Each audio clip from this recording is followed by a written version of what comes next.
It's 4 o'clock on a Monday, and you know what that means, don't you? It's time for another exciting episode of Taxi TV Live. Yeah, baby. And I am genuinely thrilled to have today's guest, Mr. Ketih LuBrant. What's up? How we doing? He hasn't been on the show for a while. He's become a dear friend over, God, I don't even know, is it like 15 years or better now? Yeah, probably. Yeah, something like that. And this, he wrote, played, produced, mixed this, and I'll tell you a story when it's over. So I knew that I think it was because of the lockdown, and we were going to start doing daily taxi TVs or something, whatever the reason was. I called him up and said, can you create a theme song that you can't own the publishing on because it'll mess up with my YouTube stuff. So basically, you're giving me this piece of music. Thank you. And I'm looking for something that sounds like if early Joe Walsh, like after James Gang, before the Eagles, early Joe Walsh was hanging out with ZZ Top and writing music for the intro to a TV show. What would it sound like? And like an hour later or less, Keith calls me up. And he says, I sent you a demo. Oh, okay, cool. I'll check it out. I listened to it, and I just lit up and went, that literally could not be any closer to what I was imagining. He totally nailed it. He goes, well, that's just a demo. I got to fix a bunch of stuff. I got to remix it. And I think I probably upset you by saying, no, it's perfect. Just as it is. Anyway, I owe him a deep debt of gratitude because it really has become branding for the show. Yeah. I now use it at the rally when I walk on at the very beginning of the rally, and everybody stands up and applauds wildly, which they don't. They sit in their chairs, give me a little polite golf clap. Anyway, this plays, it's my walk-on music, so thank you for, you could not have nailed it better.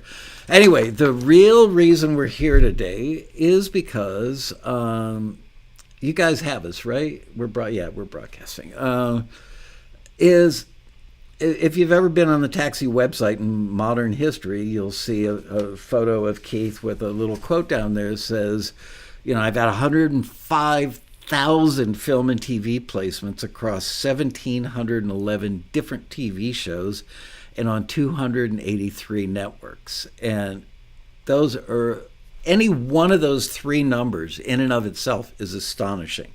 The 105,000 certainly gets your attention because other people that I would call very successful taxi members have 10, 20, 30,000, and that is definitely something that earns you respect in the sync world. But so today it's going to be you guys just asking Keith questions about anything. And I've got to say, that right there in my hand, the best questions that have ever been sent in for an episode of Taxi TV. Sometimes we get questions. I look at them and read them like 3 times. Go, I don't really understand what you're getting at here, but these were all pretty clear. So I am going to scoot the chat room over, put it here where it's in front of me, and I will relay. Well, first I'm going to read Keith these questions. And you are in New Jersey, right? Correct. Yep. So you're in the Eastern time zone. It's 7:05. So thank you for missing dinner with the family and doing this. And exciting news. Keith missed a couple of road rallies. First we did the COVID rallies virtually. And then he hasn't been able to make the last 2, I believe. So he is going to be there this year for the first time. We will see him in the flesh in years. And I know there's a road rally family of taxi members. And absolutely. Keith is certainly in that family. And guys like Vanderbo, the usual. Yep. It'd be great to see all you guys together. And we're doing a panel together. Called How Long Does It Take with you, Matt Vanderbo, and Greg Carrozza at the rally. So some of that stuff was asked today, will be answered. Doesn't mean you should skip that panel because we'll have 3 voices up there. Hang on. Office temperature. Okay, cool it down, baby. It's like 90 some degrees outside. Come on, kick on. There you go. So let's get right into it. This first one, classic question. I'm not making fun of you, John Pepin or Pepin, P-E-P-I-N. Sorry for mispronouncing your name. But this question gets asked a lot, and so here we go. How long did it take you to get your first sync? And what do you, well, you know what? It's a two-part question. Let's take the first part. How long did it take you, sorry, I can't help but interject this. Were you doing any sync-related stuff before you ever joined Taxi, or was Taxi your first foray? I did. I will tell you the story. I was actually doing it myself, trying to do it, and I got a couple here and there, but it was like a lot of work, trying to track down the connections and try to, it was all new, and, Right. And so you want to say the right words, you want to have the right music, and I got a couple, but it wasn't, anything to write home about until I joined Taxi, and then all the doors kind of opened up and helped me in a way that I could just put on music. All right. So how long did it take you to get your first, let's, from the time you joined Taxi, let's say? 6 days, 43 minutes, and 18 seconds. I see you still have your rapier-like wit about you. Good. That was probably what, 2007. I mean, it was. I have no idea, but it wasn't a long time because I felt very not empowered is not the word I'm looking for. I felt confident, because I was getting the forwards, and then a deal would come, and then another deal would come. So I was feeling good, and with the submission stuff, it was great because I could just concentrate on music, and then just kind of focus on the listings, and then whatever happens. Yeah, I hear that. So, to answer your question, I don't know. I don't remember how long it took, but it wasn't a long time. It was definitely under like half a year, I would think. Okay, which is pretty darn fast. Yeah, it was fast. As we were talking about before we went on the air, I do monthly new member Zooms because finally, after like 30 years of owning Taxi, I realized, people tend to become more successful 9 months to 2 years into their membership because they figure stuff out. They finally integrate into the forum, and they know that they've got a team of non-competitive friends that are on the same track that they can lean on for, well, how did you do this? Do you master? How long are your queues? All those kinds of questions that isolated and left alone, you might never figure out, and then you just give up and go home with your tail between your legs. So honestly, a lot of it is just sticking with it. You know what I mean? Like just sticking with it, improving your craft, and just getting better and better. Because I always say this, because you didn't get a forward or a deal, you're building your music library. And as long as that's quality music, it will find a home. You'll find that. I'm sorry, I cut you off. Yeah. Finish that thought. No, as long as it's quality music, it's going to find a home because then you're going to make that relationship with a publisher or a music supervisor. Something's going to happen, and then I'm like, oh, I have these, and that might work too. So it will find a home. You just got to be patient. You just got to stay in the game. So many people give up. It's that classic graphic of the guy digging a tunnel underground with a pickaxe, and he's less than a foot to go before he finds the pot of gold. Yeah, and he gives up. I understand it, but I feel sorry for people that take their pickaxe and go home too early. Yeah. What a disappointment for them. And you got to, I guess, enjoy it too. If you take it as an angle and you get frustrated, are you enjoying what you're doing?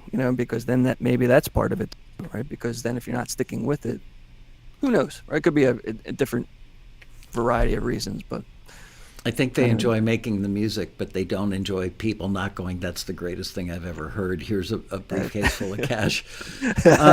Okay, so Eddie, the second part of the question was, what do you consider to be the number one key to your success? Well, sticking, I guess, with my strengths. I'm primarily a rock guy with guitar.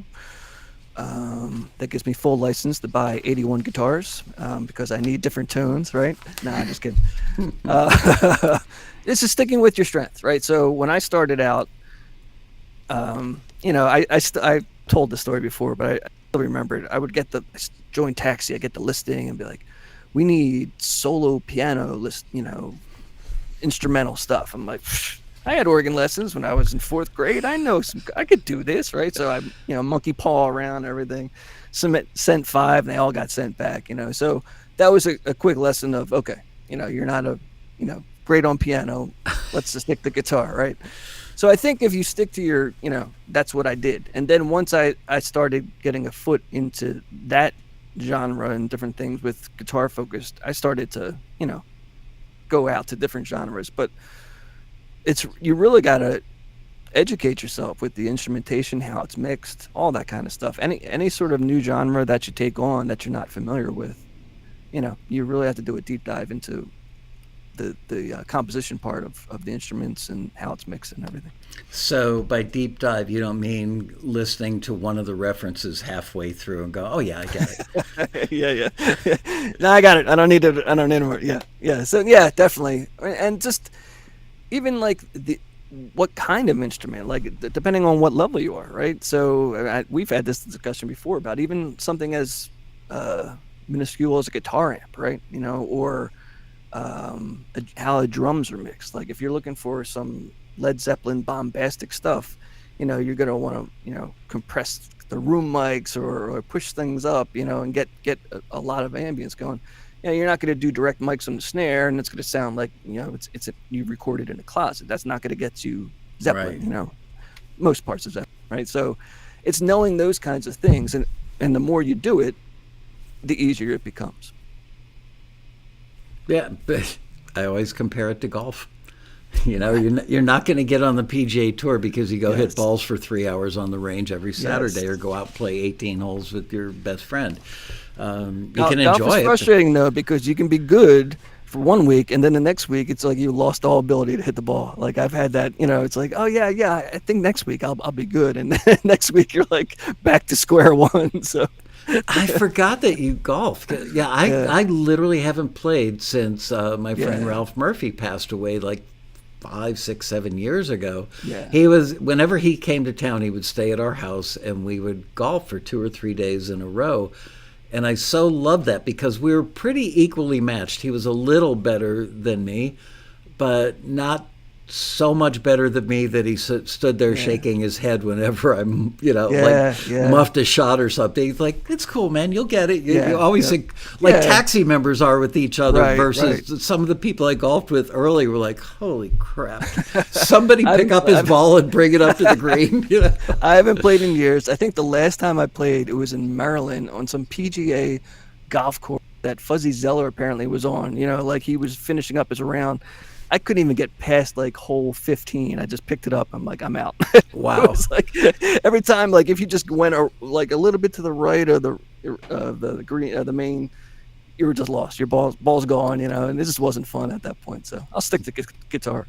Do you have Apple TV or Apple TV Plus or whatever? I don't. Because on Paramount Plus, which you get as part of your package with Apple TV Plus, I think I'm confused by the whole thing. There's a show called Stick with Owen Wilson, who plays a washed-up golf pro that could have been the next Tiger Woods, but blew it at some point. And he discovers like a 16-year-old kid that's born gifted. And the kid has walked away from golf because he's got issues with his father.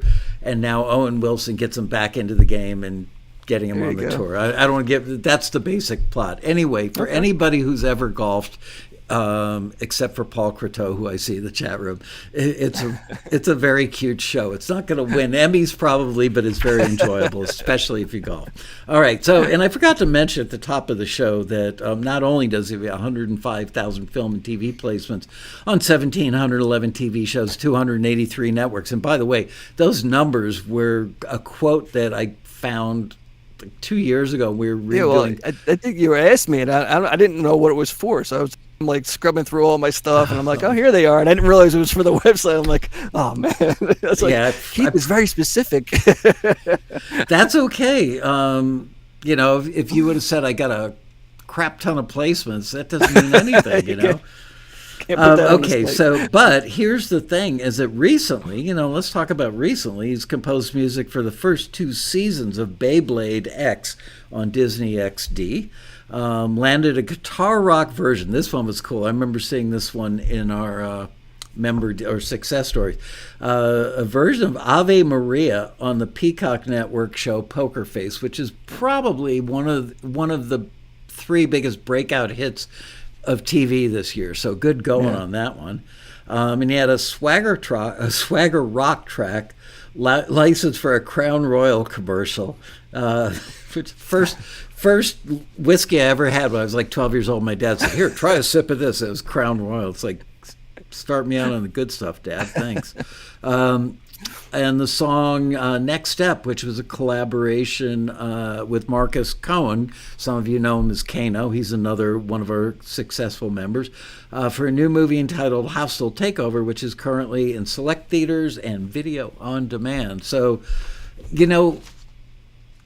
a lot of people would be happy just getting tension cues on reality shows all the time. But you really are quite diverse.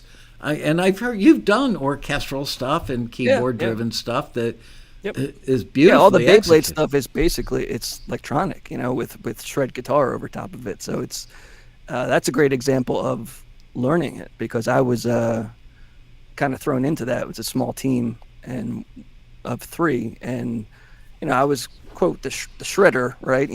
Because there's a lot of guitar on that. But throughout the process, you learn the whole electronic stuff and what instruments and stuff like that. And so it's been a really cool experience with that one. And then, so the orchestral stuff I've done, I'm nowhere near a master, but I can get my way around it. When you're at the rally this year, you should go up to the jam room in the upstairs smaller ballroom where we do like the mentor lunches at night. We do a thing in there called the jam room, which I'm not sure if we did that pre-COVID. Yeah, I was there one year. Okay, I so did you've jam. seen it.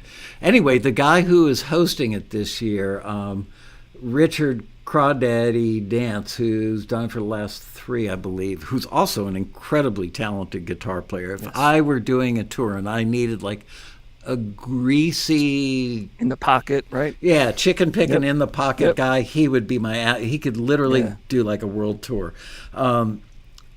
Keith is amazing. Just I can't even describe how technically great and feeling great he is. But at his heart, he's mostly a shredder. He's look, if Steve Vai needed another guy on stage, you could do it. I'm certain of that. Anyway, my point being that you should jump in, because the guy who is hosting it this year is named Fusby Morse. And he also is an incredible guitar player that was like friends with Jocko back when I used to know Jocko 45 years ago. He would jam with Jocko. I didn't know you knew Jocko, so this is great. Oh yeah, I knew Jocko fairly well. I'll tell you stories that I can't say publicly sometimes. Anyway, Fusby knew, who's the other guy? Paul Allen, co-founder of Microsoft, who left the company a long time ago and owned one of the biggest yachts in the world.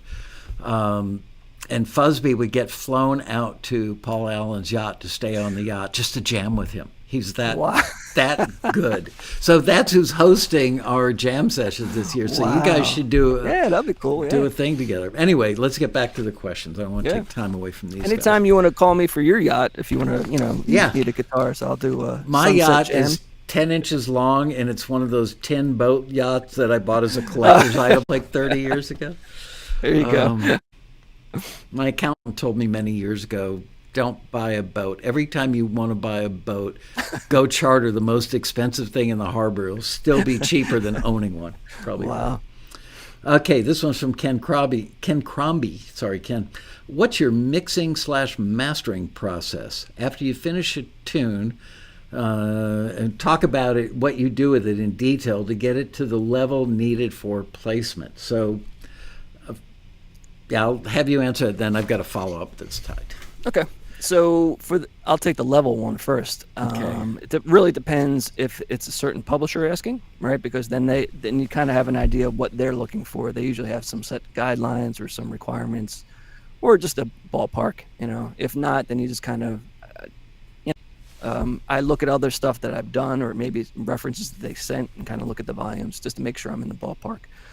With the mastering, honestly, it's like 10 minutes. You know what I mean? Like it's just bumping the level up. Is there any sort of like global EQ, maybe a little more shine, a little sheen going on, bus compression, and let it rock, because at the end of the day, I mean, yeah, it's your mixes should sound good. You shouldn't be doing any heavy surgery on your mastering. So if you've done the work with mixing, mastering shouldn't really be a lot of heavy lifting. It's just, to me. I agree with you, and I'm somewhat distressed by how much focus people have. Like, oh, I had this mastering engineer that, did Led Zeppelin's first album, do my thing, and they honestly think that is going to push their thing over, that's the thing that somebody in the industry is going to go, oh, God, well, look who mastered this, or the mastering is amazing. Yep. Not the case. All right, here's one. Go ahead. Getting back to the recording aspect, how long it takes. Probably a cue average, as long as there's anything with tons of orchestral stuff, it's usually about 3 to 4 hours. So then you just kind of crank it out. You've done it for so long, you know what tones you're chasing, you know what to do. And if you're spending your time looking for that perfect snare or that perfect keyboard sound, then that's going to increase your time. But the more you do it, the easier that will be, right? So if you're looking for an 80s synth and you're going through 4,000 of your synths and you're like, you just got distracted, right? So, right. Go ahead. No, I had something I was going to say about that too. I can't think of it. I'm not sure what Ken means when after you finish to talk about what you do with it in detail to get it to the level. I mean, you just did. It's a limiter, right? So you're doing a little EQ. You're probably, if there's something that's really overpowering, you adjust it with a little EQ, bus compression to kind of glue everything together, and then throw a limiter, and then crank the volume up a little bit so it's competitive with what the publisher or the music supervisor is looking for. It's not really crazy, Have you ever had a library that said, we really like the piece, but we wish you would do a better job of mastering before we accept this? No. But I've had publishers say that it's too loud, so that tells you, you had to back it down a little bit. I'm a rock guy at heart, so I usually do things a little bit louder. So, and that's eye-opening with TV film, right? So you're not looking for, and at the end of the day with mastering too, they could be using a drum and bass stem, right? So all that time you spent in mastering the whole entire package, now they just pulled drums and bass, right? So you spent whatever, you know what I mean? How often does that happen? Where a lot. I mean, 20% of the time, 50% of the time, 80%. If you had to ballpark, I would say. I mean, this is me guessing. 40%, 50%. That's a lot. Wow. To me, for my stuff, right? Yeah. And if you think about me, that would be maybe a guitar melody, right? Which makes sense. If you're doing I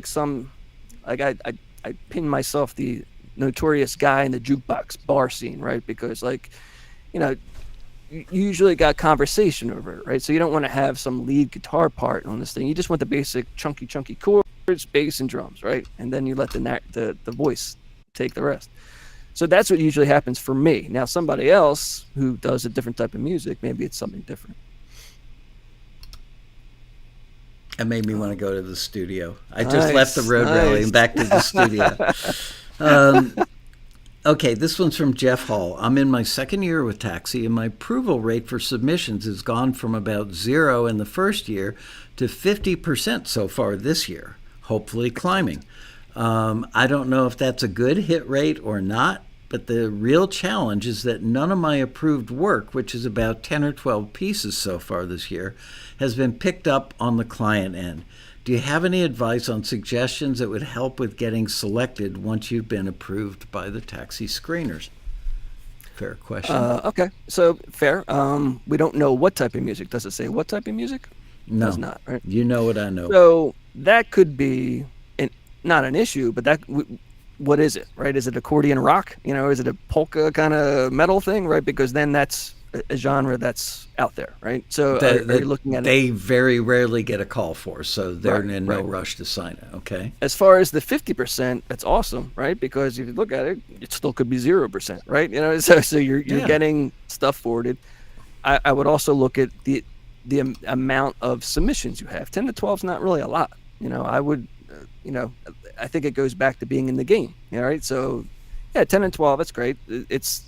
I kind of say sometimes you see somebody at complain like, I have the CD of 10 songs and I joined Taxi and they're horrible because they couldn't do anything with it, right? Well, it's 10 songs and they could be recorded badly, first of all, who knows, right? But it's 10 songs, right? So a library or build something where you have a quantity of things, I think you have a better shot. And going from 0 to 50% is great.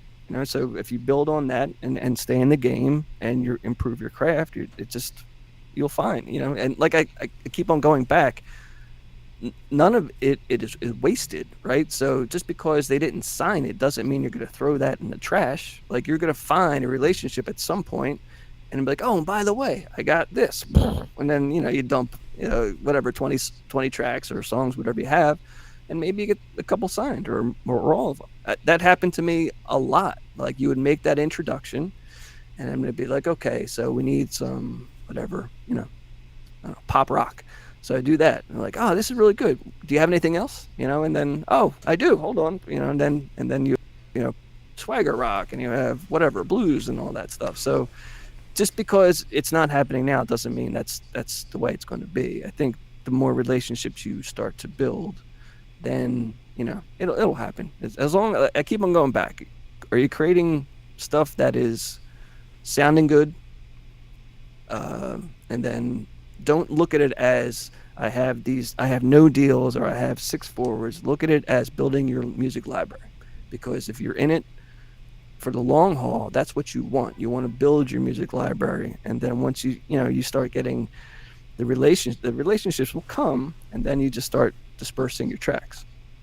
That's my opinion. I completely agree with you. And one of the things, I've made one really big mistake with our website, which is I left up the FAQs that were written probably 25 years ago or more.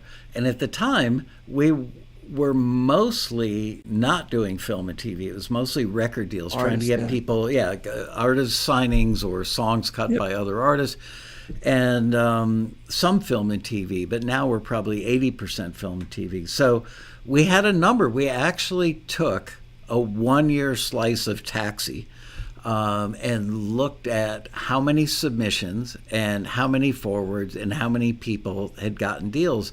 And it was about 6%. So we published that number because there aren't very many rock managers who have 6% of their clients would get signed. You could spend 10 years trying to get somebody signed and not happen.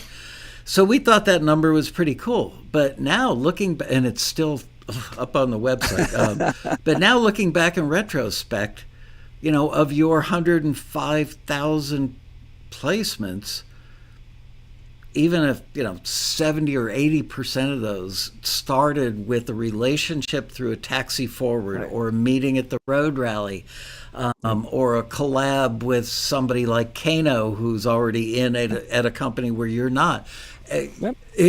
What we've determined is it's impossible to know the success our members are having. I mean, you couldn't take the time to report all those to me. Right. And I've also seen an example where you actually see your music move from show to show. So it tells me that a music supervisor has a music, likes your stuff, and then we'll go to this next show. My take on it, who knows? But I find that interesting too, right? So they've latched on to some music that they like, their go-tos, let's say, and then they move to a different show. So I got to tell you, we have, sorry, I got to mute my phone. The opening panel this year is going to be I forget. I retitled it. Anyway, I'm going to have the guy who is the editor on all the Bachelor episodes. I think he's edited 17 out of 20 seasons, and he's considered one of the most in-demand editors anywhere in TV land. So he's on there. My friend Biagio Messina, who's an executive producer and himself a composer and an editor, a music library owner, and probably an indie film director slash music supervisor, because usually on indie films the director is the de facto music supervisor. And it's going to be taking a really detailed look at how music gets picked. And we've done that sort of thing at the rally before, but this is going to be even better. Bottom line is, I had Biagio and the editor on a Zoom last Thursday, I believe. I was gobsmacked at how good that conversation went. I was kicking myself in the butt for not taping the Zoom to play back. All I can tell you is, if you've been thinking about coming to the Road Rally this year, I can guarantee you that you will learn so much that will help you become successful in this first panel. Because people, as Mason Cooper has said several times on stage at the rally, you are not in the music business anymore. You're in the film and TV business. You're making music for film and TV.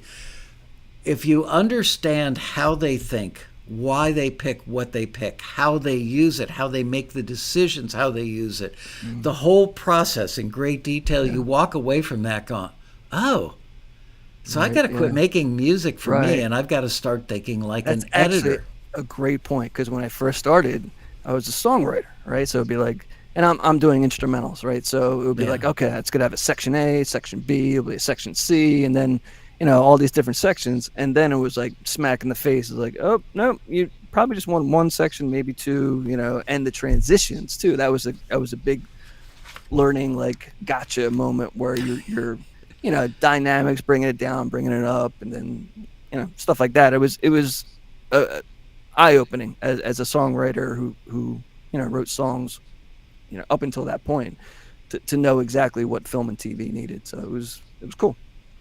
Great. All right, here is, so you don't have an answer. I don't have an answer for advice on what to help you do. What will make the company we forwarded to pick it. It's more about their needs than your level of talent or ability. And don't take it personally. And it just could be that they're looking for a specific scene and a specific type of track, right? Doesn't mean that it's perfect with the references and all this. Doesn't mean like it's bad. It just didn't fit that one scene that they were looking for. So don't take it personally. Add it to your bag of tracks that you have that are waiting to get signed, and it'll happen. So. Yeah. The bottom line is, every single music library or sync agent, anybody in the business that's in the business of presenting stuff to music supervisors, they want to make makes Yeah. They are not curators of art so much as they are people selling a product that they make a buck, you make a buck. Right. So they want stuff that they know there's demand for. That's how you can guarantee to some extent that you will get more action on the back end, is by creating music in genres that's in high demand, which we mentioned before, versus obscure polka music, polka EDM. Nothing against the accordion. Right. This one's from Bradley Hagan. How many tracks do you have in your catalog, and how long did it take you to create them? 6. I have 6 tracks in my catalog, and they're all awesome. It took me about 6 years apiece. No, just kidding. Now I'm going to say around 1,500 to 2,000. I don't know the exact amount, to be honest with you. I know, like, hey, isn't that the guy who did composer catalog? Yes, I am. And yes, I destroyed my database in development, so I had to start from scratch. So that being said, that wasn't a good day. So that being It's probably around 1,500, 2,000 at this point. I'm just guessing, but I think the most important thing isn't the number. It's, I mean, yeah, number helps. Don't get me wrong. Quantity helps, but it's just sticking to it, right? And if you're in it, stick with it, because you're just going to keep on building. And there are times we were talking about it where, let's say my daughter was born, right? So I wasn't really making a lot of music because I was spending a lot of time, at her with the baby. And I saw my catalog like take care of me, right? So like with royalties and stuff like that, and that was awesome. That was an incredible feeling, because I was kind of freaking out because that was the first time where I was like, I'm not going to record anything, and it was amazing. Like the royalties went up, and I wasn't. So it's cool, So I think if you just stick with it, it is a numbers game, because I think you need to have a good amount. You know what I mean? Like 6 isn't going to cut it. If you're the guy with the CD, right? With the 10 songs, like it's not going to be a career, right? So you need to constantly create, and then stick with it. It'll happen. And as you said earlier, I want to repeat this over and over. You could have 1,500 polka tracks out there, True, and hardly ever get any cuts or placements. Whereas you could have 1,500 that are tension cues, dramedy cues, right. Yeah, and it could be back and forth though. Like ultimately, you want to diversify, almost like stocks, right? Because if you think about it, sometimes I'm very thankful, because like let's say swagger rock, right? Like how many people do swagger rock, right? Like it's a lot, I'm sure, right? So it's a very common thing, and I know you talked about Matt Hurt doing very niche genres, right? So that can help too. So. But I think it's just diversifying. I think if you're starting out, just go with your go-to, what's in your wheelhouse, write a bunch of them, try to make some, relationships. And then at that point, kind of like, get your feet wet with other stuff, and then it'll happen. It really, I should learn how to have thicker skin, but it really bothers me when I see people going on places like Reddit and saying, yeah, I was a taxi member for a year. And I got nothing. Yeah, yes. Well, they submitted 7 things. They were submitting polka, and it wasn't very well executed polka, but it's Taxi's fault as far as the public knows. And I'm sure that we would have twice as many members if it weren't for those people posting stuff like that. I wish that there was a law that said if you post a comment, you have to post details with it. Well, that's what, when I first started like mixing right on the internet, like, oh, here's the rules. You should cut here and boost this, and I do this, right? And then you listen. I'm like, well, wait a second. Let me listen to this guy's stuff. And it was horrible, right? So it's like, yeah, you can give the opinions all like keyboard warriors, right? It's like, oh, yeah, boost 8K and this. It doesn't mean it's going to sound good. And listen to the person who's giving the advice, right? Listen to their work. And if it's good.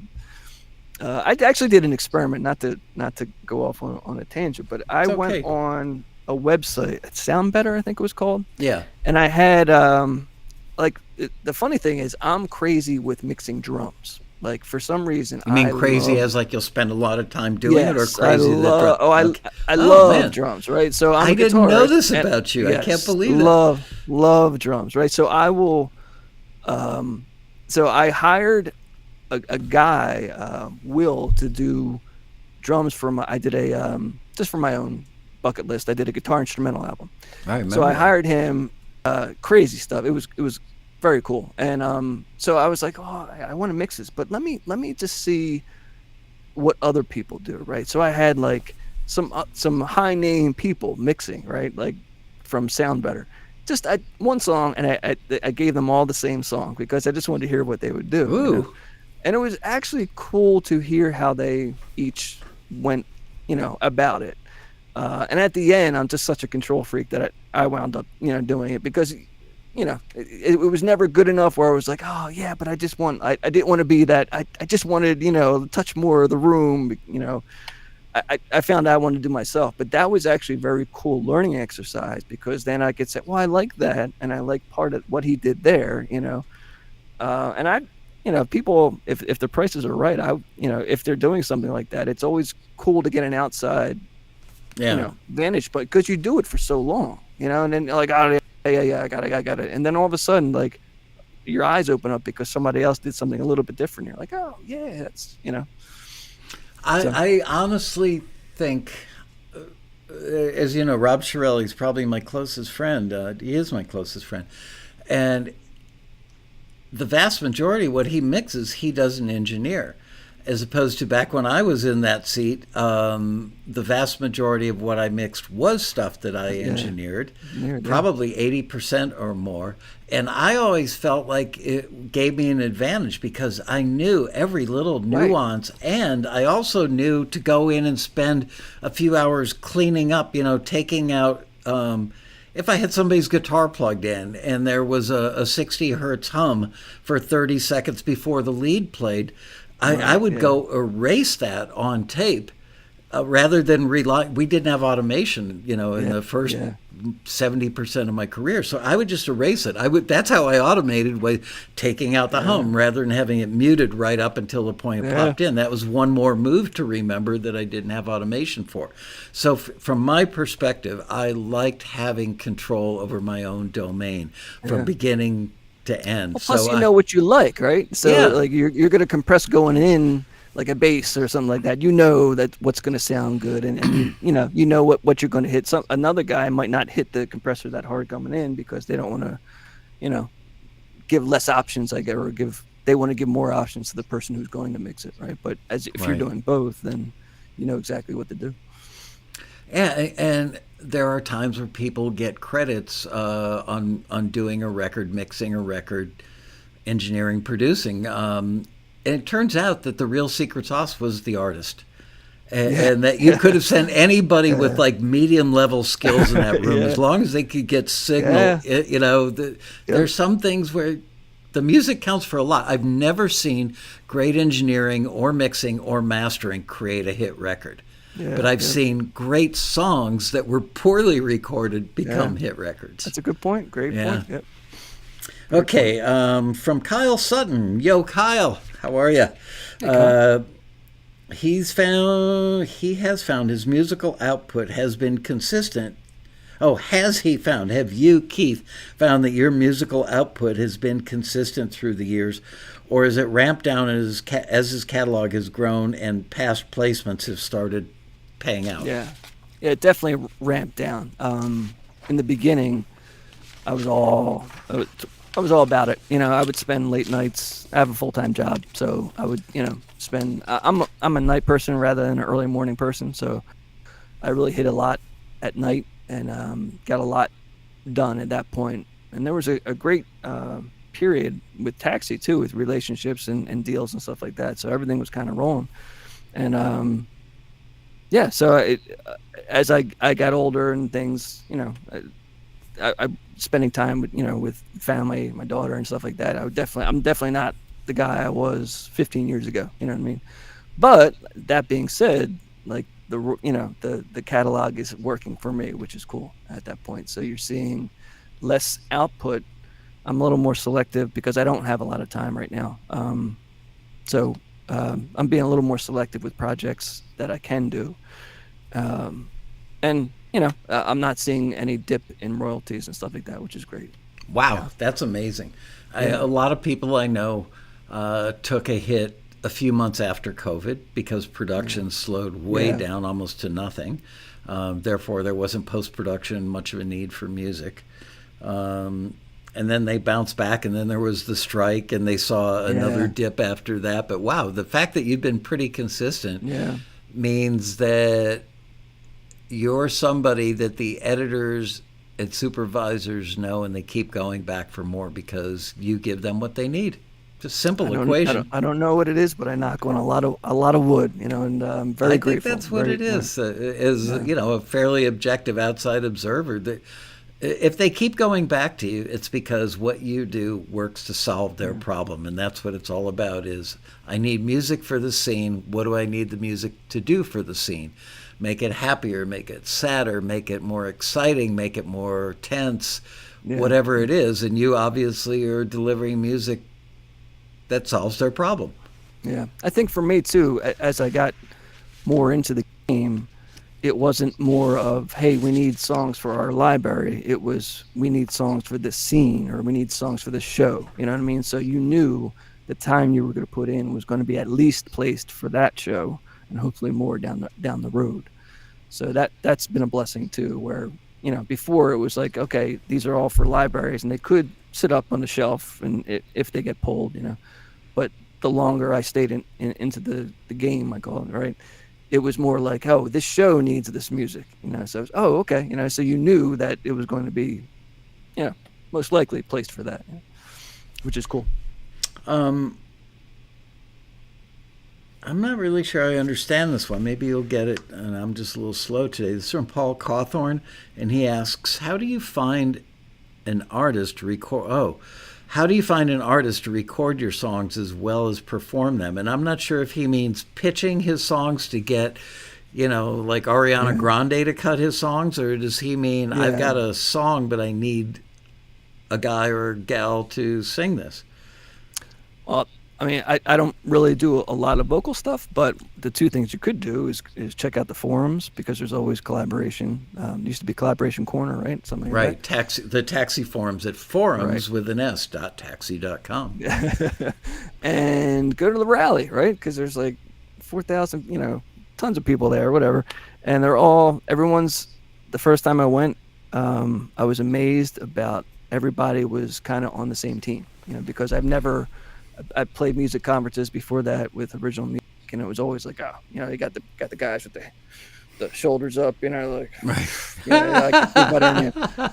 And I came in here like thinking like this was going to be the way, right? And everyone was very loving. So it's, if you can do that, and if you haven't gone to the rally, definitely check it out. I think. Thank you for that plug. Yeah, it's coming up in slightly less than 90 days, I think, or 3 months. We don't have the schedule locked down, so you'd still be looking at last year's schedule, folks. But if you've never been to a Taxi Road Rally conference, go to taxi.com/rally and look at the schedule of main ballroom panels and classes and one-to-one mentor sessions and mentor lunches that are all available to you attendees who go. And I believe I'll be doing a one-to-one, so you can... yeah, that's right. Want to sit down with Keith? Here's your chance, for real. Let's see, what else? There's a question from Frank. I'm sorry, Frank, I might butcher your name. Barbalis. Barbalace. Barbalis. Question number one from Frank. This is multiple. Can you post one or two recent cues and the track that got placed? Yeah, if you go to KeithLuBrant.com, you'll see Ave Maria there. You'll see the Crown Royal commercial there. There's a Hot Wheels commercial from years ago. The poker face. What was the? Oh, that was Ave Maria. There's something else up there too. Yeah, so some of the most recent ones. Great. If you listen to and if you put on Beyblade and you hear guitar shredding, that's me. So, yeah, like there's stuff on there. I guess the point is what's the quality like? Is that the point of the question? Maybe. Like, I never really know. I guess it's like maybe he wants to see how good do I have to be in a general, more holistic way in order to have this kind of success. I mean, Keith isn't that good. No, I'm kidding. No. It's all AI.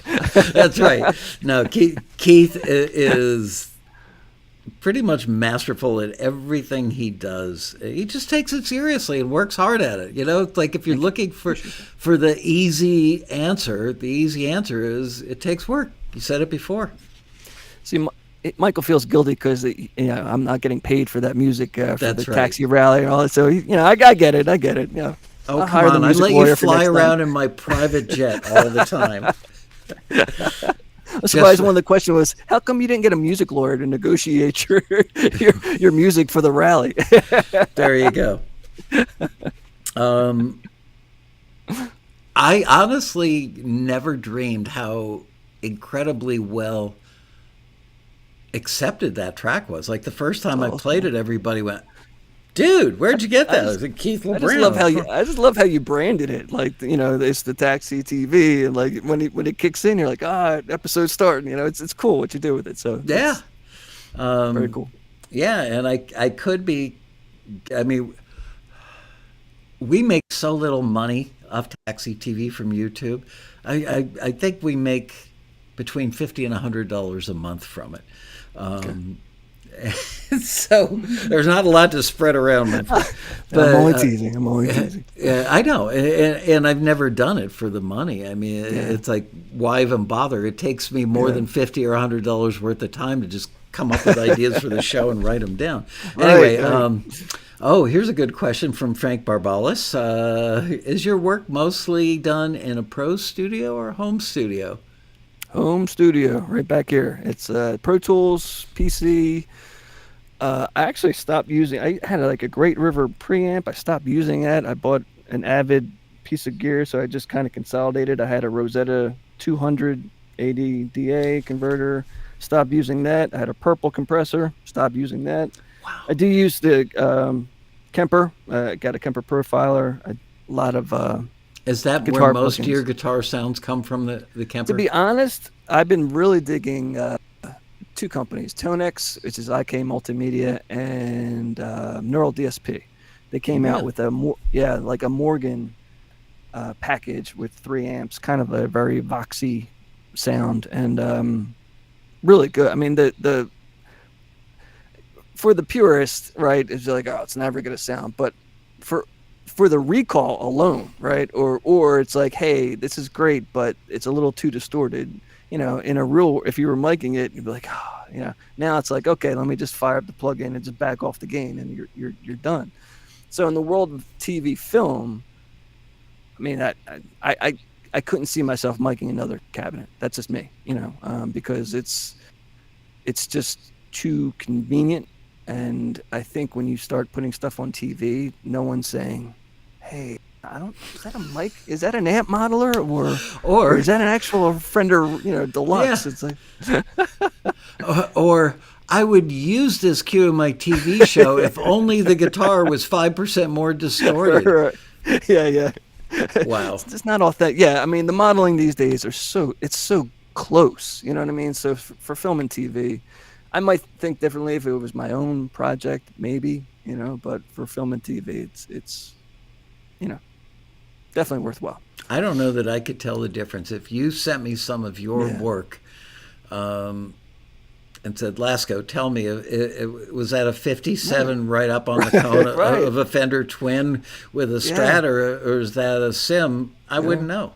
No, and nowadays it's like the Sims have a 57, a ribbon mic, and you can place it wherever you want, right? So it's crazy, it's when you go back and think about, well, right, how you recorded back then. It's like you had to commit, and I think that's not to derail it, but that's a problem too, is committing, because now there's so many options. It's like, that's why I always say know your sounds, because you could get lost in a hole for keyboards or a snare sound or something and be like, oh no, that's not it. And you start you lose your momentum.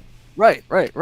Or just the sheer amount of tracks. I mean, when I did my first CD as a independent artist, I had a Roland VS 1680, 16 tracks, right? So that's all I could do. I could dump it, and I thought.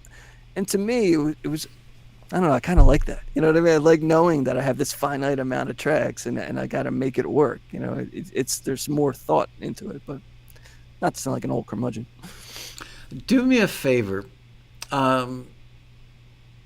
Someday, experiment with, take a 57, put it on something like a Twin or whatever in your Sim package, and then move it from dead center on the voice coil to halfway across the cone to all the way to the edge of the cone.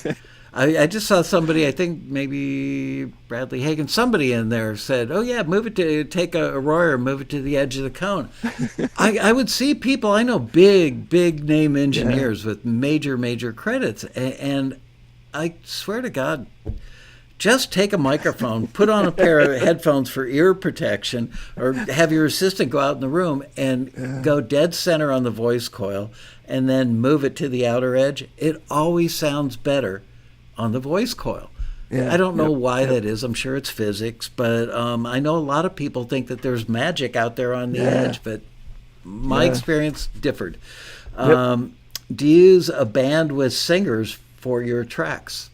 No. I sing, and if so, it's a rock thing. I might sing or I might collaborate.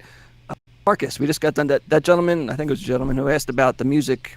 Could he hear music? It just was released on Spotify and the digital stuff, streaming platforms. If you look up The Next Step, that's a song with Marcus singing and me doing the production and the rock stuff. So that's a perfect example of collaboration.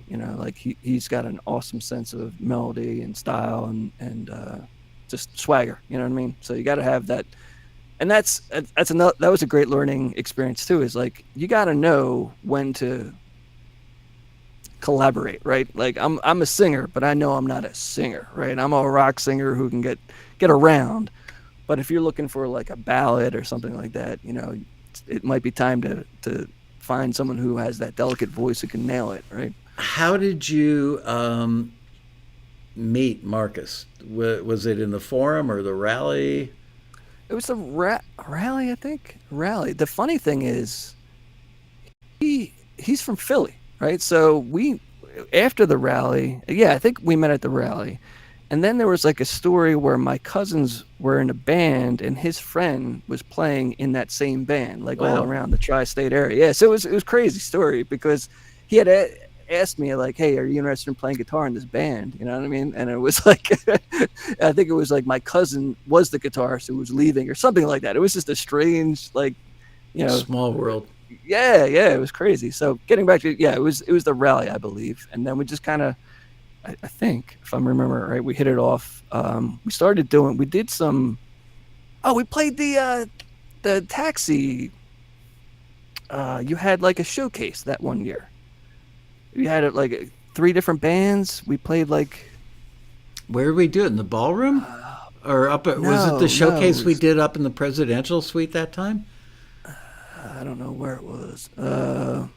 They had like a bunch of PRS guitars, like James Thacker was playing bass, Marcus, and so that had to be in the upstairs smaller ballroom where the tables are set up. It's kind of, we set up kind of a club vibe. Yes, yeah. Okay, yeah. So maybe that's what I think it was. He hit me up saying, "Hey, do you mind playing guitar for this?"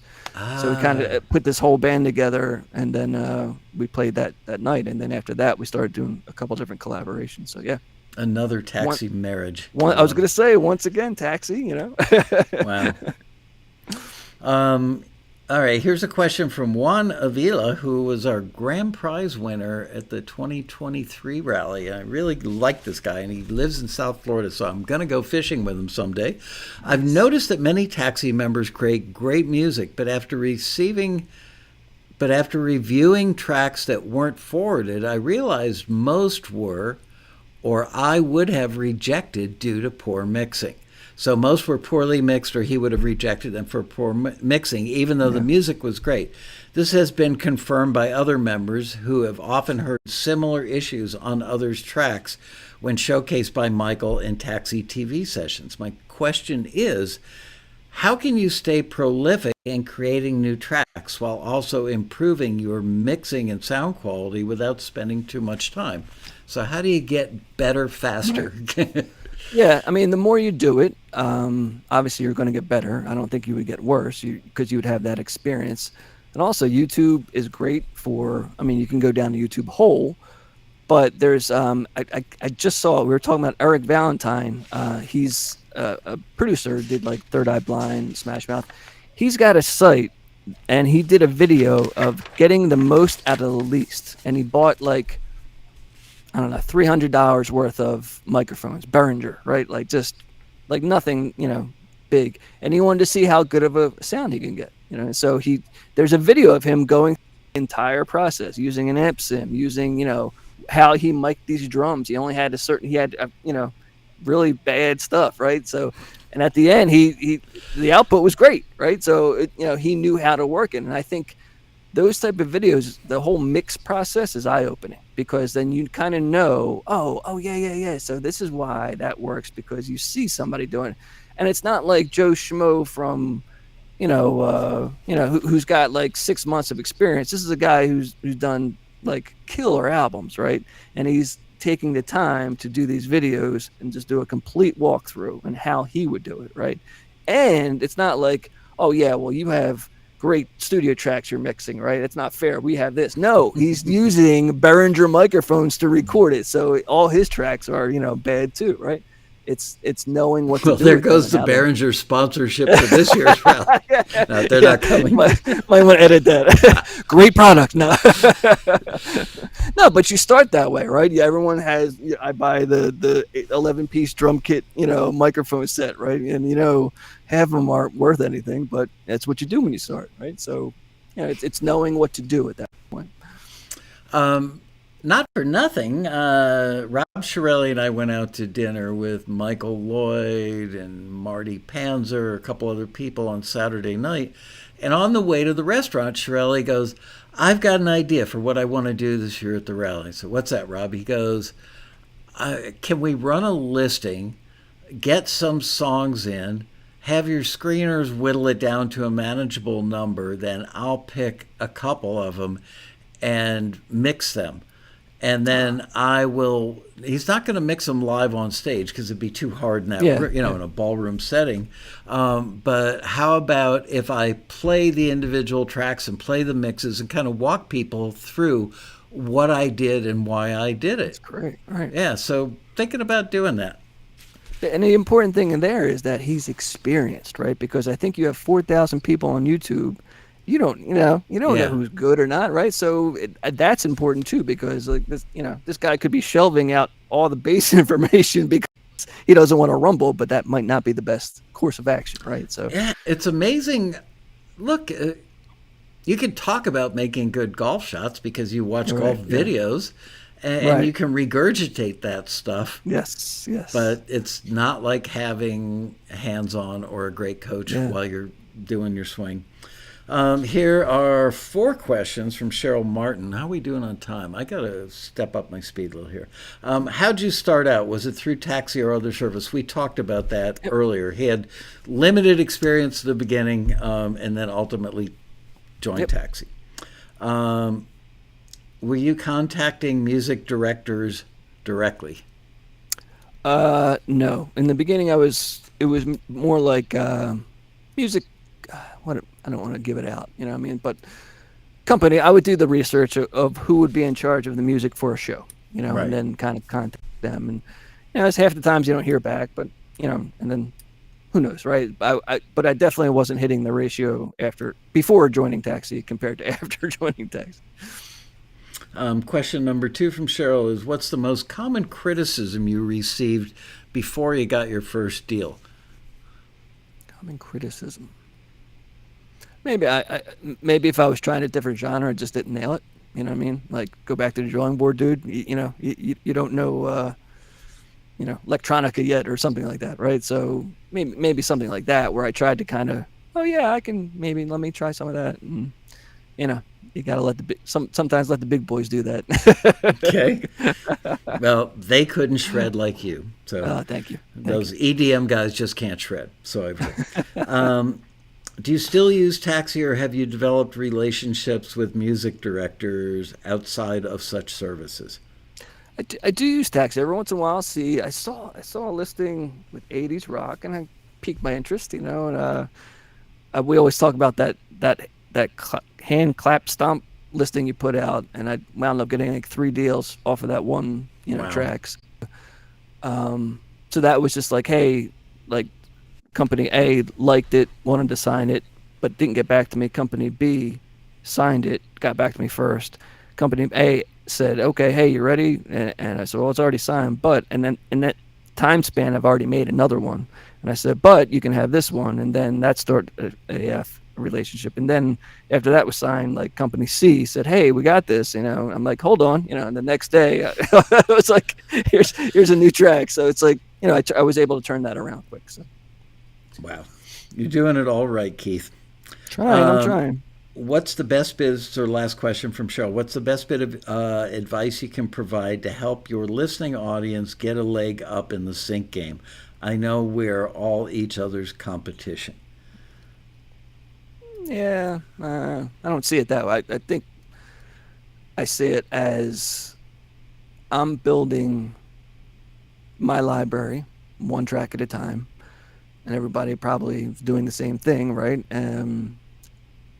Maybe not everyone's doing the same genres, right? I guess it's competitive, but I feel like that doesn't really help. You know what I mean? Like, maybe because I've been to so many rallies, it's like it's the loving aspect of it where all ships rise. Like everyone's kind of getting better, and I don't know. I just feel like you just continue to keep your head down, improve your craft, keep on writing tracks. It'll happen, because if you're writing good stuff, you're going to find the relationships, and it'll happen. You just got to stay in the game. I think that's the most important thing. It's like a lot of people just drop out after, not a lot of time, and you didn't give it enough time to really do it.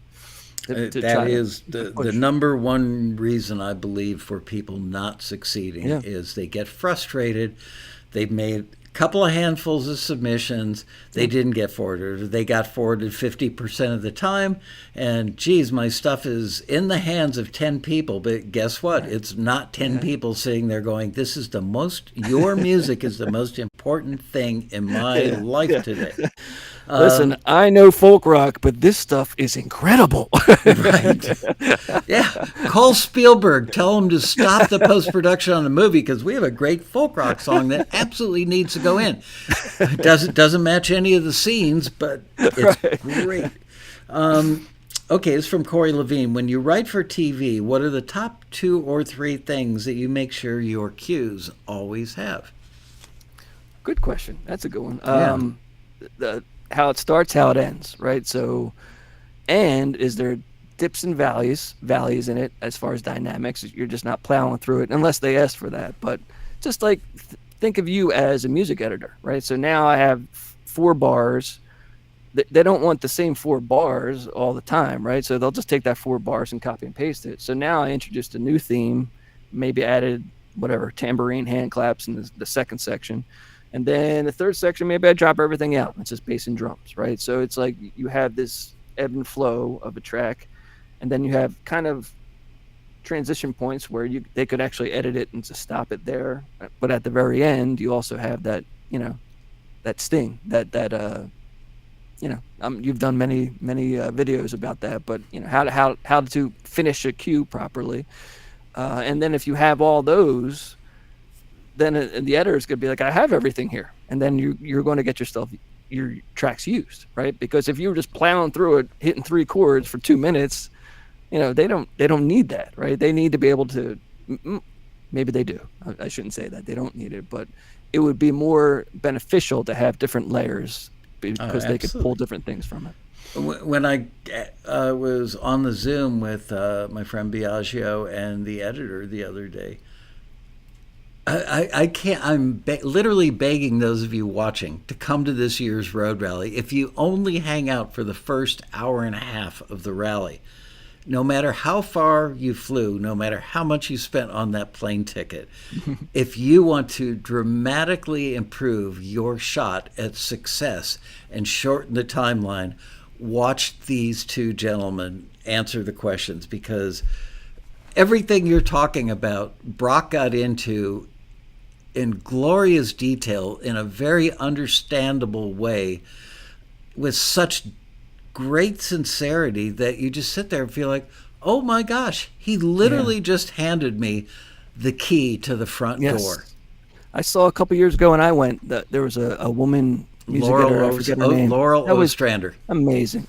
Like, and that was so eye-opening, where it was like, she was like a machine. You know what I mean? Like the way she utilizes the pieces of music, it really was so helpful as a composer. Yeah. Like, oh, okay. Like that's what I can do. You know what I mean? So she gave everybody awesome. One little tip that I didn't know, and I think I know everything because I've been so exposed to a wide swath of this industry for so long. But And I used to use production music all the time when I was doing audio post. I used it every day.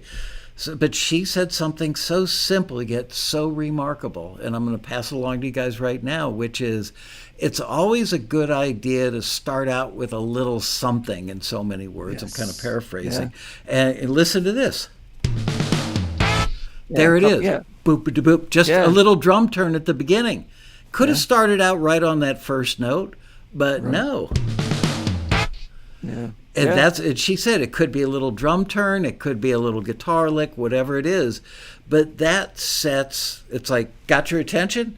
This is, Yeah, and think about as a scene opening, like boom, boom, and then all of a sudden, the scene's going, right? So it's a little bit of that's a great example. Yeah, great. Yep. Example. I've used that example from your genius track numerous times. Seriously, I should, I don't know, buy you a really nice dinner at the rally. No need. For all those 2-cent Amazon or YouTube payments. That was not real amps, by the way. That was Amp Sims. I've never asked that question for either. all the Marshall authentic people, like, is that no? That was I don't even know what that was. Probably that time it was probably Amplitude, IK Multimedia, Marshall stuff probably. Edmund is saying Laurel's presentation's by far the best from 2017. Yeah. Well, if you like that, Edmund, your head's going to explode this year. I'm looking forward to that. I'm telling you, just talking to those two guys the other day on Zoom, I'm like, oh my God, this. Yeah. When I get impressed, that says something. Not that I'm so special, but I've been exposed to so much. Yeah. And I've interviewed so many people and I've had to research them and really think about questions all these years. Hi guys, how are you? So here's what I'm thinking about doing, and they start talking, and I'm sitting there going, oh my God, everything coming out of your mouth is like career-changing advice. Stop talking and save it for the rally. I did. I kept saying that. I said, don't use it up now. Okay, these are from Corey Levine. 5 questions from Corey. Boy, nice. Somebody's drinking a lot of coffee. When you write for TV, what are the top 2-3 things? Oh, I asked you that already. Have one of those.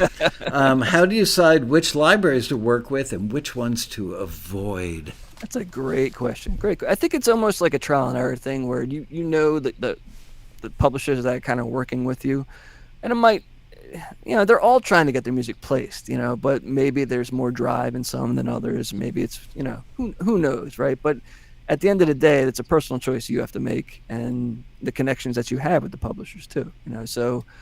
If you got signed and then if you're trying to make that decision a month into it after being signed, like, oh, they're not using it, that's really not enough time. You know what I mean? You got to give it some time for them to actually work it. There's some publishers that might put out their pitches, right? They actually post, what they pitched, which is cool, because you kind of see it, there's action, it's not just sitting there. But at the end of the day, it's tough to say it's because of this, so I'm not going to use this publisher. It's you kind of have to feel it out, I think. Also, if you're going to sign with somebody, go to their website and see. I say this almost every episode now, but it's amazing how many people don't know about it or don't do it, which is look at the library's track record. If they're doing mostly dramas, they're going to be using more songs and very little instrumental music. Right. If they're doing mostly reality TV, they're going to be doing mostly instrumental cues versus songs. If they tend to get a lot of stuff in documentaries, it's going to be kind of a mixture of both. Yeah. So, or if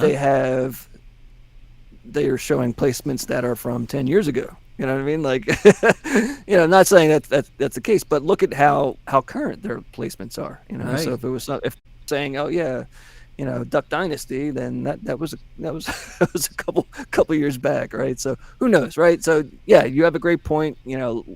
Because there's times where I know I'm not a good fit because that publisher does a lot of dance stuff. It just wouldn't work unless they want to put out, a rock chapter or, whatever of what they're doing. But I know dance music isn't my strength. So I'm going to skip the next one because it's already been asked and answered. Number 4, what's the biggest mistake you see new composers making that keeps them from getting placements? Giving up. Yeah, Giving we up. covered that one as well. Giving up. Yeah. If you had to start from scratch today, what's the first? Can I add another one? Sure. Is being able to take criticism and not being so like, this is my stuff, right? You have to be able to take you have to take criticism, because if you don't, there's no way you're like, just buy a taxi listing, and if you didn't get a forward, it's not the end of the world, right? So it just didn't work out, right? So then you move on. You're one step closer to ultimate success, because you do learn from every failure if you're smart enough to view it as an opportunity. Good point. If you had to start from scratch today, what's the first thing you'd do to build momentum in your first year? Good question. I would stick to my strength. I would try to, if I didn't have the relationships, I would try to put together a complete album of something, right? So whether it's whatever you want to call it, blues rock, swagger rock, indie rock, whatever, it would be an album's worth. And that way, a couple things could happen. If you were working with Taxi and you did get a deal, and that publisher, you made a relationship, you can say, I have this album. You know what I mean? So publishers love when you have a complete album of tracks. If you have 10 to 12 tracks, all in the same genre, right? So if I would just start cranking out music that's in my wheelhouse, and I would just build albums from that, because then at that point you could, it's not onesies and twosies. It's like, here, I have a complete album, of stuff that you can use. Can I insert a caveat? Yeah. Because you're at a level now that most people won't be at anytime too soon. So I remember there's a guy on YouTube that does a thing about sync, and generally his information is pretty good, but he went through a period for a couple of years. Do full albums. And then people are emailing with the canned email that he was selling as part of his class. And I was getting calls from library owners asking me, who is this guy? I keep getting the same email with a different name plugged in over and over. But one bit of advice I did not agree with him on is he kept saying, do full albums. But don't do full albums until you are a competent signed composer that knows what those albums should be made from or of. Yeah. Because you could spend your time making full albums of music that's like 70% right. So you just pissed away all that time. Yep. I guess, too, maybe another way to frame it would be build your music catalog. Don't sit around waiting for that forward to turn into a deal, right? Just keep on going and just keep on plowing along. Improve your craft. If you're cool with that genre, you want to get to start sidestepping to different other genres, go for it, but just keep on moving, like keep on creating. A lot of people have found the Taxi forum at forumswithans.taxi.com. There's a thing called, what's the area called where you put your music up and other people give you feedback? Yeah.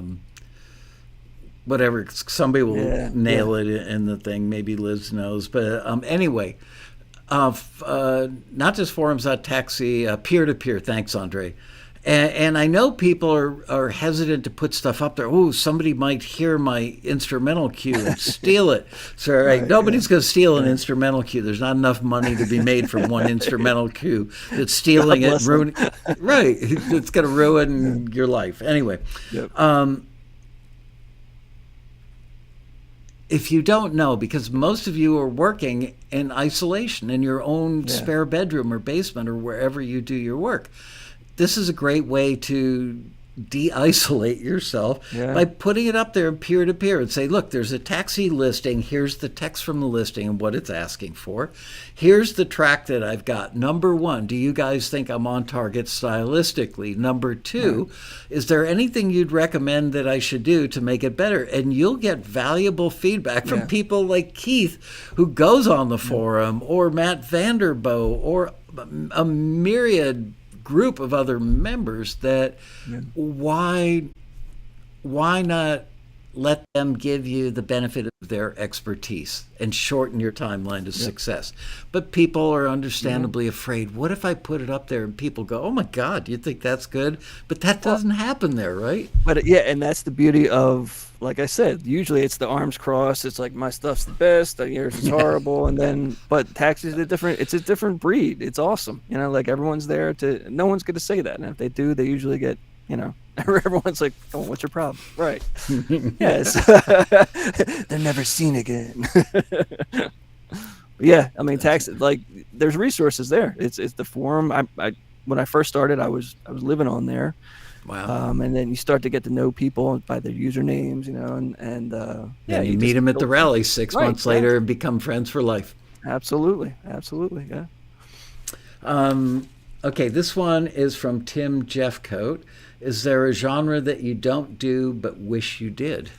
Ooh, that's a good one. I would love to, like, my daughter was listening to K-pop Demon Hunters, right, which is a Netflix series. Wow. And it's like this dance electronica kind of stuff, and it's so hooky and catchy. Like, I would just love to be able to record like that kind of stuff. That would be cool. It's good stuff. It's very catchy and hooky. It seems like a very easy genre to me. It's not. I know but there's a girl who's got to be 15, 16 years old that's on Instagram or TikTok or somewhere, and she's a DJ, and she's clearly got her rig set up in her parents' living room with the sliding glass door right next to her, and she's cute. She's got such sweet, cute, like, I'm really into this energy that you can't help but watch the whole thing and go, God, I wish I was that age again. And she's talented, and the stuff is so hooky. And I thought to myself, how hard can it be? And then I watched it like 3 times. I went, it's a lot harder than it looks. Yeah. But when you really dive into that track and the production, I think that's the part I just geek out about, is the production on those tracks are just amazing. And it's just cool. I just appreciate that. I know I'm not at that level, but it's amazing. That's one genre I love. All right, one more question from Tim. Then I'm going to open up we'll take questions from the chat room. Put the word question in all caps so it's easy for me to find in there. And are you okay going like 10 or 15 minutes over? All good. Awesome. Just because we got way more good questions than we would normally get at pre-show. Cool. Last one from Tim Jeffco. What aspect of the biz would you focus on today if you were just starting out? Video games, trailers, a specific genre, music? Well, me personally, it would be TV, and that's just me, right? Because what I do is pop or rock, kind of the guitar-centric stuff, right? So to me, in order to get some profitability, I guess it would be the TV stuff, reality shows and stuff like that.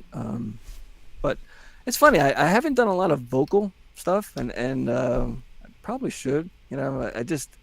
I've done stuff with Marcus, Juliet. I've done stuff with her, but I just never really. It just always seems like I'm cranking out instrumentals. You know what I mean? So it kind of, for me, it would be television shows.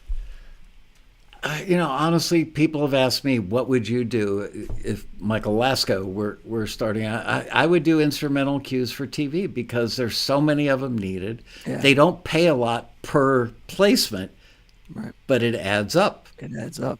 And you get a lot of playing, right? It keeps on playing, and then goes to a different station, and then they play it, and then international. So it. Like, you're still getting stuff from like Duck Dynasty, right? It's like, and that's when did that end? Like 7 or 8 years ago, right? Right. Yeah. So you still see stuff. Yeah, and it's probably like a hit in Japan or Australia or somewhere right now. Yep. Piano Guitar Voice asks, can Keith do a breakdown of the Taxi theme cue that he created and maybe play air guitar to it on the way out today? That would be cool.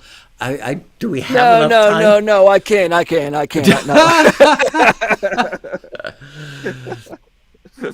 Was that a Shabbat guitar you had there? It is. Yeah, so this is a Shabbat.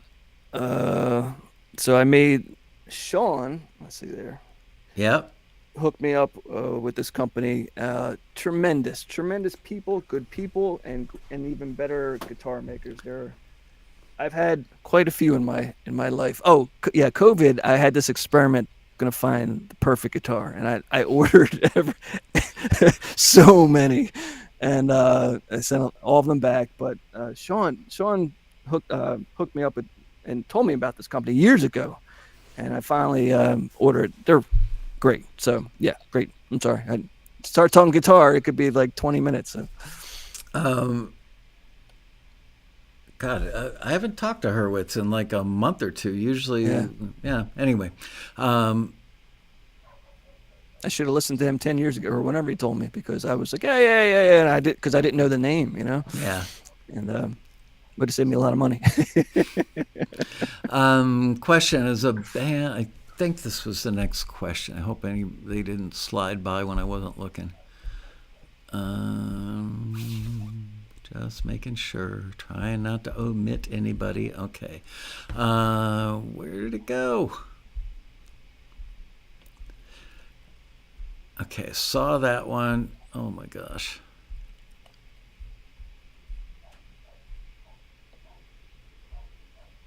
All these people, Gloria, no, wasn't made in Israel. Actually, the guy who makes it, Avi, is from Israel, but they're made right here in the San Fernando Valley, like 20 minutes away from the taxi office. I've spoken to him, great guy. Here's another one from Piano, Guitar, Voice. Keith, have you had success with placements from writing in modes, i.e. Dorian, mode, Mixolydian, etc.? I mean, like, I don't really get that deep into it, but I mean, like, it's a vibe, right? So Mixolydian mode's kind of like, not to get too deep in the weeds, but you'll use that for maybe your main melody. Of a jazz fusion, you might go Dorian. But for TV and film, you can't really get, unless they're asking for it, you can't get too crazy with like guitar melodies and stuff like that, because that's not usually the main function. The main function is the guitar chords behind it. Unless they tell you that. Like, obviously, Ave Maria was, you had to do the melody of that, right? So, yeah, I don't really focus too much on modes, to be honest with you. Okay. There's a melody in your ear, and you play it. So. What helps? This is from Katrina Seifer. What helps motivate you to stick at the composing for 3 or 4 hours at a time? What helps motivate? Probably because I said I was going to get it done. probably because I asked for it. Oh, so you're a mature adult. Is that what you're saying? It's usually one of these things like, when do you need it? We need it now or tomorrow, or something like that. But it's just, I don't really, it doesn't take me, whatever, 3-4 hours. So it's usually in a night, so I don't like to really just prolong something like that, because you're kind of in the mood, or in the mode, I guess, and you're in the zone, and you just want to finish it at that point. Question. This one's from As the Structure Fails. Wouldn't want to be standing in that structure. A question is, as a band, what route would you take to start getting sync placements and keeping DSP royalties? What's DSP? Okay. Digital signal processor? I don't know. That's what I'm thinking, yeah. Yeah. Well, I mean, the first thing is, what kind of music is it? Is it something that's very commercial for TV film? If it is, then how's the quality of the tracks, right? And then there's also the don't expect, if you have 10 songs, don't expect to be like, unless you're the next Queen, don't expect the publisher could be like, yes, this is incredible, we're going to use this right now, I'm going to run over, and we're going to, have your expectations. Like, make sure your expectations, I'm just going to, see what it can do. But if you're a band, you're not going to have the output of someone writing for TV film, I don't think, unless you really make that a focus. So just, curb your expectations with it. You're talking to musicians, Keith, about curbing expectations. I think that people, We talked about this before we went live today. I talk about it all the time now because I get so frustrated that it's not so obvious to a lot of people, but it is to me, which is film and TV is different from the record industry. In the record industry, they're looking for hits. In film and TV, nobody ever said, and I'm sorry to repeat this for the 100th time, that's the best effing song I've ever heard. Call Spielberg up, tell him to stop production, tell him to rewrite the scene, call the actors back, get the lighting guys and the grips and all those people back, and don't forget craft service because we love that macaroni salad, and let's reshoot the scene so that this song fits in our movie. They don't pick music for film and TV because it's the best friggin' song ever. They'll take a B- or a B+ piece of music and put it in a scene if it makes the scene better. Does it make you cry more? Does it make you laugh more? Does it make your heart race more? Does it tell you that you're in Chillicothe, Ohio, standing on the edge of the river because that's what people there would listen to? Those are the things that make people pick music for film and TV. Not that's the most amazing song I've ever heard. Yeah, and especially once you start dealing with bands and vocals, the vocals got to be like, well, there's so many things, right? It's got to be generic lyrics. It can't be anything too specific. The vocals got to be completely like a really good vocal, right? I mean, unless it's not the vibe you're going for. But, so there's a lot of things that maybe the musician in a band is not really aware of for TV film, right? Here's a question from Juno. I like this question. Have you ever found your least favorite track got played the most? I don't know, but I can say on my solo, my artist CDs, the one track that I thought was horrible had the most streams, and it was also placed like in the beginning with a lot of MTV shows.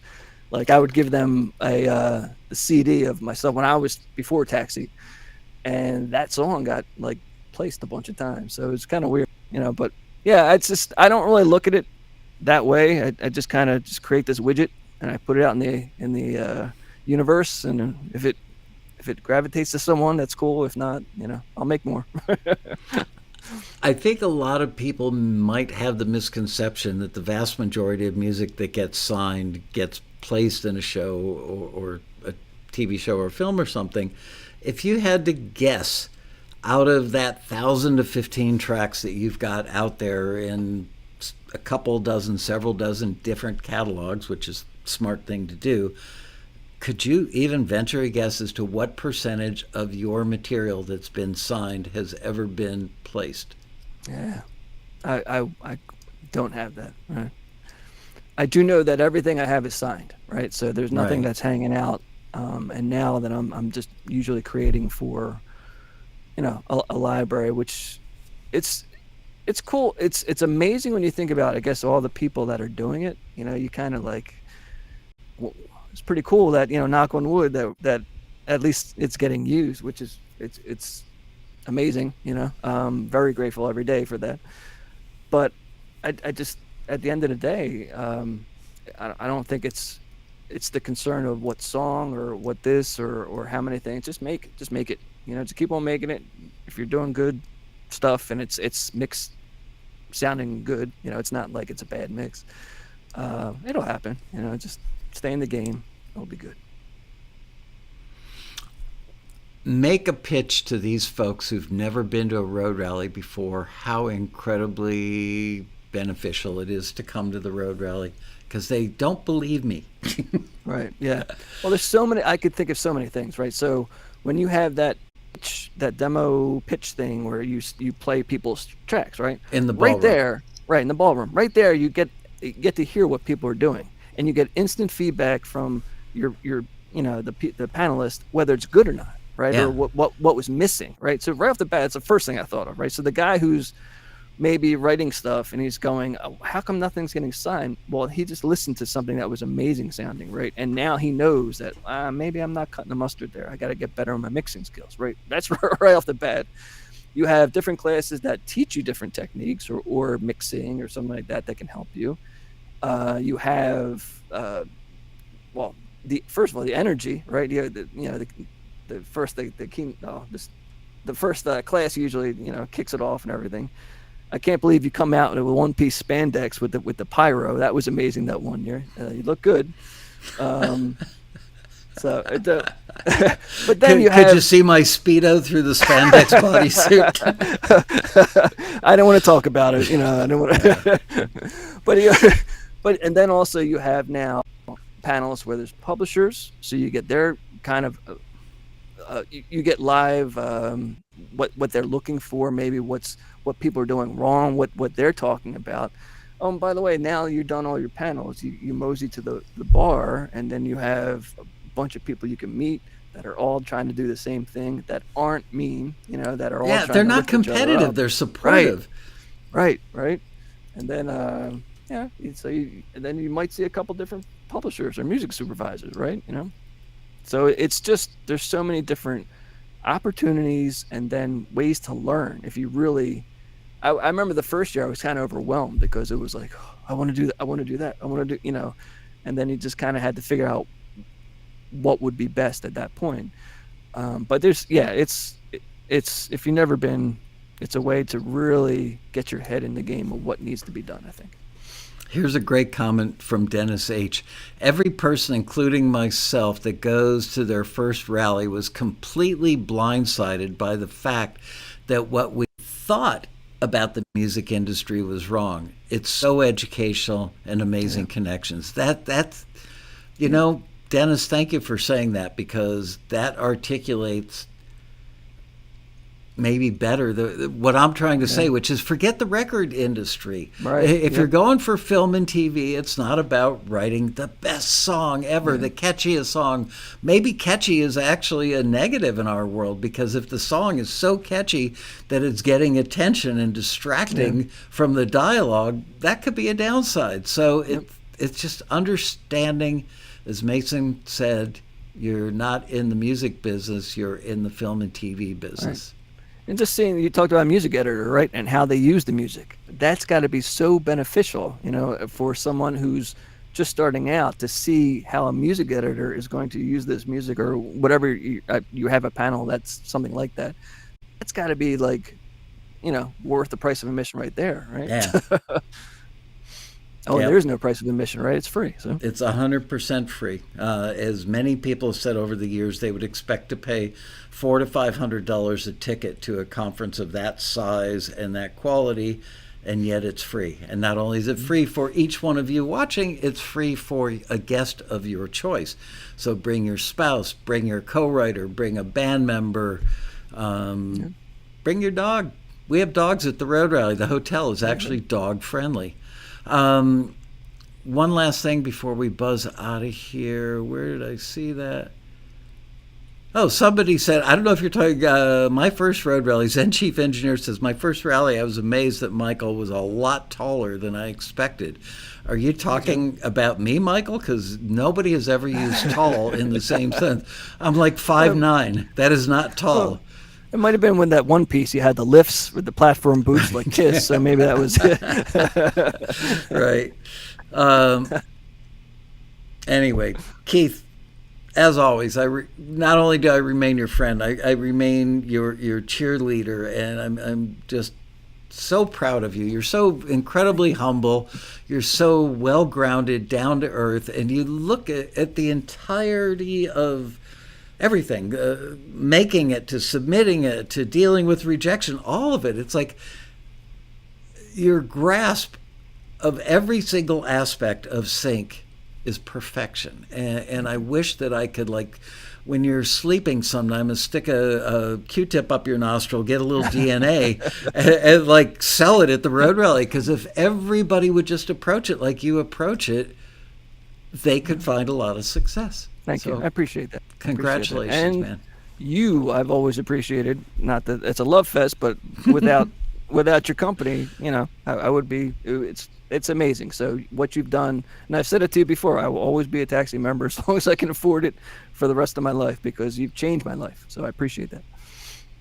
Thank you. Well, we appreciate you. It is a love fest, but comes from a good place. I will see you in about 90 days, my brother. Thank you so much Nice. for doing this. Ladies and gentlemen, how about a little air guitar on the way out? Or actually, well, hopefully it's tuned. Here we go. Ladies and gentlemen, Mr. Keith LuBrant.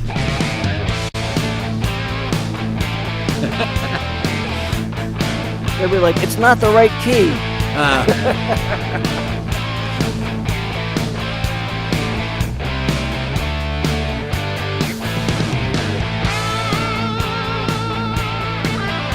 Oh, he's going for the extended mix.